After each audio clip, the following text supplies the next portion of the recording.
हम आपको जैन मुनि आचार्य श्री विद्यासागर जी महाराज की समाधि के बारे में बताएंगे, जिन्होंने 78 वर्ष की उम्र में सल्लेखना विधि से अपना शरीर त्याग दिया है। और आज आप उनसे ये सीख सकते हैं कि समर्पण का शिखर कैसे प्राप्त होता है। आचार्य श्री विद्यासागर जी की उम्र 78 वर्ष थी, जिन्होंने छत्तीसगढ़ के डोंगरगढ़ स्थित चंद्रगिरी तीर्थ में समाधि ली। और ऐसा बताया जा रहा है कि उन्हें पहले ही देह त्यागने का आभास हो गया था, इसलिए उन्होंने 3 दिन पहले ही अन्न और जल का त्याग करके मौन व्रत धारण कर लिया था। और इसी त्याग को हम सल्लेखना विधि कहते हैं। सल्लेखना शब्द 2 शब्दों से बना है और ये हैं सत और लेखन, जिनका अर्थ होता है अच्छाई का लेखा जोखा। ये जैन धर्म की एक पवित्र प्रथा है, जिसमें स्वेच्छा से बिना शोक, कष्ट और दुख के मृत्यु को स्वीकार किया जाता है। और आचार्य श्री विद्यासागर जी ने बिल्कुल ऐसा ही किया। आचार्य श्री विद्यासागर जी का जन्म वर्ष 1946 में कर्नाटक में हुआ था और वो विद्याधर से विद्यासागर बने थे।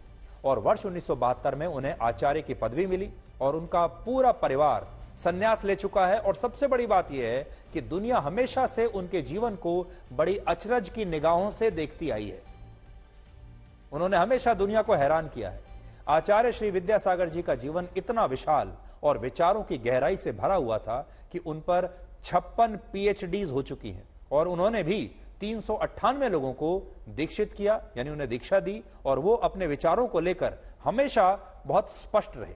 वो लोगों से कहते थे कि अपने देश को इंडिया नहीं भारत कहना चाहिए और लोगों को गौ सेवा करनी चाहिए, आयुर्वेद को बढ़ावा देना चाहिए, पशुओं के मांस की बिक्री बंद कर देनी चाहिए और लोगों को अपनी मातृभाषा हिंदी पर गर्व की अनुभूति करनी चाहिए। और एक बार उन्होंने यह भी कहा था कि अगर संस्कृति और धर्म को बचाना है तो इंडिया को अपने प्राचीन गौरव के साथ भारत बनना होगा। और आचार्य श्री विद्यासागर जी का जीवन इसलिए भी अलग था क्योंकि उन्होंने दूध, दही, मेवा, नमक, चीनी, तेल, सब्जी और फलों का पूरी तरह त्याग कर दिया था। और लोग तो यह भी कहते हैं कि उन्होंने कभी पैसे को हाथ तक नहीं लगाया। और सबसे बड़ी बात यह है कि वो सोते भी एक लकड़ी के तख्त पर थे और कभी भी उन्होंने अपने जीवन में गद्दे का इस्तेमाल नहीं किया।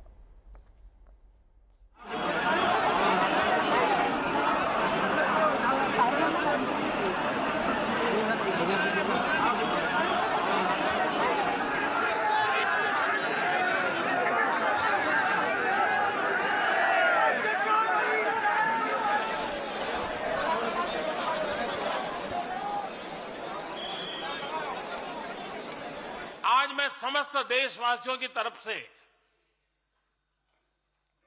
संत शिरोमणि आचार्य श्री 108 पूज्य विद्यासागर जी महाराज को श्रद्धापूर्वक, आदरपूर्वक नमन करते हुए श्रद्धांजलि देता हूं। उनके संलेखन समाधिस्थ होने की सूचना मिलने के बाद उनके अनुयायी शोक में हैं, हम सभी शोक में हैं।